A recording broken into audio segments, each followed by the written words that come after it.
राधे राधे मेरे प्यारे भाइयों बहनों माताओं व बंधुओं। संस्कार की बातें चैनल में आपका स्वागत है। बंधुओं, आज फागुन मास गुरुवार के दिन मैं आपके लिए लाई हूँ भगवान विष्णु की कथा। बंधुओं, गुरुवार के दिन भगवान विष्णु की कथा सुनने मात्र से भगवान विष्णु आप पर असीम कृपा बरसाएंगे, आपकी हर मनोकामना पूरी करेंगे। बंधुओं, कथा को पूर्ण विश्वास सच्ची निष्ठा के साथ सुनना और कथा को जब भी सुनो पूरी सुनना, ताकि आपको पूर्ण फल की प्राप्ति हो सके। बंधुओं, यदि आपने हमारे चैनल को अब तक सब्सक्राइब नहीं किया तो जरूर करें और बेल आइकन दबाना ना भूलें, ताकि आपको हमारी आने वाली सभी वीडियोस की जानकारी सबसे पहले हो सके। बंधुओं, वीडियो को पूरी सुनने के बाद कमेंट बॉक्स में जय विष्णु भगवान जरूर लिखें। बोलो विष्णु भगवान की जय हो। भगवान विष्णु कहते हैं, राजन, कृकल वैश्य सब तीर्थों की यात्रा पूरी करके अपने साथियों के साथ बड़े आनंद से घर की ओर लौटे। वे सोचते थे, मेरा संसार में जन्म लेना सफल हो गया, मेरे सब पितर स्वर्ग को चले गए होंगे। वे इस प्रकार विचार कर ही रहे थे कि एक दिव्य रूपधारी विशाल काय पुरुष उनके पितामहों को प्रत्यक्ष रूप से बांधकर सामने प्रकट हुए और बोले, वैश्य, तुम्हारा पुण्य उत्तम नहीं है, तुम्हें तीर्थ यात्रा का फल नहीं मिला, तुमने व्यर्थ ही इतना परिश्रम किया।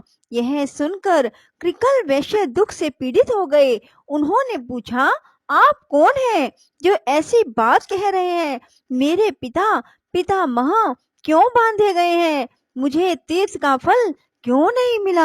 धर्म ने कहा, जो धार्मिक आचार और उत्तम व्रत का पालन करने वाली, श्रेष्ठ गुणों से विभूषित, पुण्य में अनुराग रखने वाली पुण्यमयी पतिव्रता पत्नी को अकेली छोड़कर धर्म करने के लिए बाहर जाता है, उसका किया हुआ सारा धर्म व्यर्थ हो जाता है, इसमें तनिक भी संदेह नहीं है। जो सब प्रकार के सदाचार में संलग्न रहने वाली, प्रशंसा के योग्य आचरण वाली, धर्म साधन में तत्पर, सदा पतिव्रत्य का पालन करने वाली, सब बातों को जानने वाली, ज्ञान की अनुरागिनी है, ऐसी गुणवती, पुण्यवती और महासती नारी जिसकी पत्नी हो, उसके घर में सर्वदा देवता निवास करते हैं। पितर भी उसके घर में रहकर निरंतर उसके यश की कामना करते रहते हैं। गंगा आदि पवित्र नदियां, सागर, यज्ञ, गो, ऋषि, संपूर्ण तीर्थ भी उस घर में मौजूद रहते हैं। पुण्यमयी पत्नी के सहयोग से गृहस्थ धर्म का पालन अच्छे ढंग से होता है। इस भूमंडल में गृहस्थ धर्म से बढ़कर दूसरा कोई धर्म नहीं। वैश्य, गृहस्थ का घर यदि सत्य और पुण्य से युक्त हो तो परम पवित्र माना गया है। वहां सब तीर्थ और देवता निवास करते हैं। गृहस्थ का सहारा लेकर सब प्राणी जीवन धारण करते हैं। गृहस्थ आश्रम के समान दूसरा कोई उत्तम आश्रम मुझे दिखाई नहीं देता। जिसके घर में साध्वी स्त्री होती है, उसके यहाँ मंत्र, अग्निहोत्र, संपूर्ण देवता, सनातन धर्म, दान, आचार सब मौजूद रहते हैं। इसी प्रकार जो पत्नी से रहित है, उसका घर जंगल के समान है। वहां किए हुए यज्ञ तथा भांति भांति के दान सिद्धिदायक नहीं होते। साध्वी पत्नी के समान कोई तीर्थ नहीं, पत्नी के समान कोई सुख नहीं। संसार से तारने के लिए, कल्याण साधन के लिए पत्नी के समान कोई पुण्य नहीं। जो अपनी धर्म परायणा सती नारी को छोड़कर चला जाता है, वह मनुष्य में अधम है। गृह धर्म का परित्याग करके तुम्हें धर्म का फल कहाँ मिलेगा? अपनी पत्नी को साथ लिए बिना जो तुमने तीर्थ में स्नान और दान किया, उसी दोष से तुम्हारे पूर्वज बांधे गए हैं। तुम चोर हो और तुम्हारे ये पितर भी चोर हैं, क्योंकि इन्होंने लोलुपतावश तुम्हारा दिया हुआ श्राद्ध का अन्न खाया है। तुमने श्राद्ध करते समय अपनी पत्नी को साथ नहीं रखा था। जो सुयोग्य पुत्र श्रद्धा से युक्त हो, अपनी पत्नी के दिए हुए पिंड से श्राद्ध करता है, उससे पितरों को वैसी ही तृप्ति होती है जैसी अमृत पीने से। इसमें तनिक भी संदेह नहीं।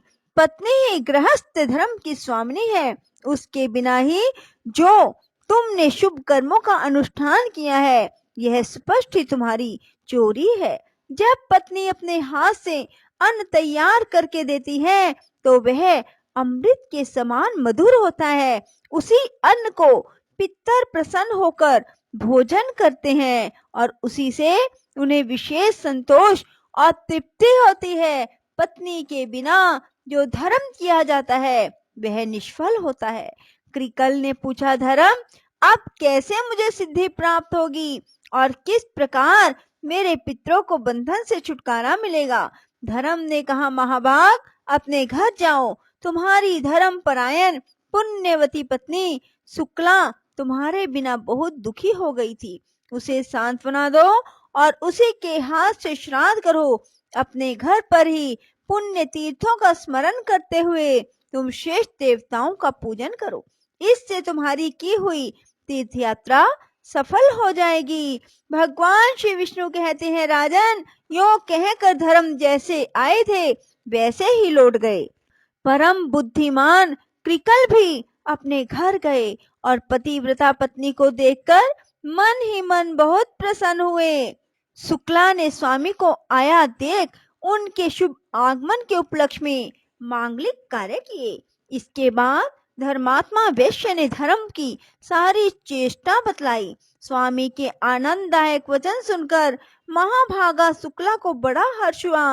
उसके बाद कृकल ने घर पर ही रहकर पत्नी के साथ श्रद्धा पूर्वक श्राद्ध और देव पूजन आदि पुण्य कर्म का अनुष्ठान किया। इससे प्रसन्न होकर देवता, पितर और मुनिगण विमानों के द्वारा वहां आए और महात्मा कृकल और उसकी महानुभावा पत्नी दोनों की सराहना करने लगे। मैं, ब्रह्मा और महादेव जी भी अपनी अपनी देवी के साथ वहां गए। संपूर्ण देवता उस सती के सत्य से संतुष्ट थे। सब ने उन दोनों पति पत्नी से कहा, सुव्रत, तुम्हारा कल्याण हो, तुम अपनी पत्नी के साथ वर मांगो। कृकल ने पूछा, देववरों, मेरे किस पुण्य और तप के प्रसंग से पत्नी सहित मुझे वर देने को आप लोग पधारे हैं? इंद्र ने कहा, यह महाभागा शुक्ला सती है। इसके सत्य से संतुष्ट होकर हम लोग तुम्हें वर देना चाहते हैं। यह कहकर इंद्र ने उसके सतीत्व की परीक्षा का सारा वृतांत थोड़े में कह सुनाया। उसके सदाचार का महात्म सुनकर उसके स्वामी को बड़ी प्रसन्नता हुई। हर्ष उल्लास से कृकल के नेत्र डबडबा आए। धर्मात्मा वैश्य ने पत्नी के साथ समस्त देवताओं को बारंबार साष्टांग प्रणाम किया और कहा, महाभाग देवगण, आप सब लोग प्रसन्न हो। तीनों सनातन देवता ब्रह्मा, विष्णु, शिव हम पर संतुष्ट हो। अन्य जो पुण्य आत्मा ऋषि मुझ पर कृपा करके यहाँ पधारे हैं वे भी प्रसन्नता प्राप्त करें।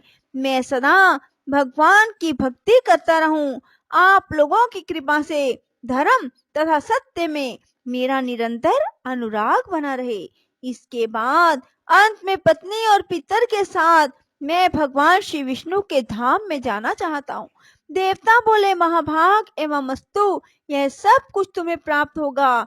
भगवान श्री विष्णु ने कहा, राजन, यह कहकर देवताओं ने उन दोनों पति पत्नी के ऊपर फूलों की वर्षा की, ललित, मधुर और पवित्र संगीत सुनाया। वर देकर वे उस पतिव्रता की स्तुति करते हुए अपने अपने लोक को चले गए। इस परम उत्तम और पवित्र उपाख्यान मैंने पूर्ण रूप से तुम्हें सुनाया। राजन, जो मनुष्य इसे सुनता है वह सब पापों से मुक्त हो जाता है। स्त्री मात्र को शुक्ला का उपाख्यान श्रद्धा पूर्वक सुनना चाहिए। इसके श्रवण से वह सौभाग्य, स्थित्व, पुत्र पौत्रों से युक्त होती है। इतना ही नहीं, पति के साथ सुखी रहकर वह निरंतर आनंद का अनुभव करती है। बोलो विष्णु भगवान की जय हो। राधे राधे। जय श्री कृष्णा।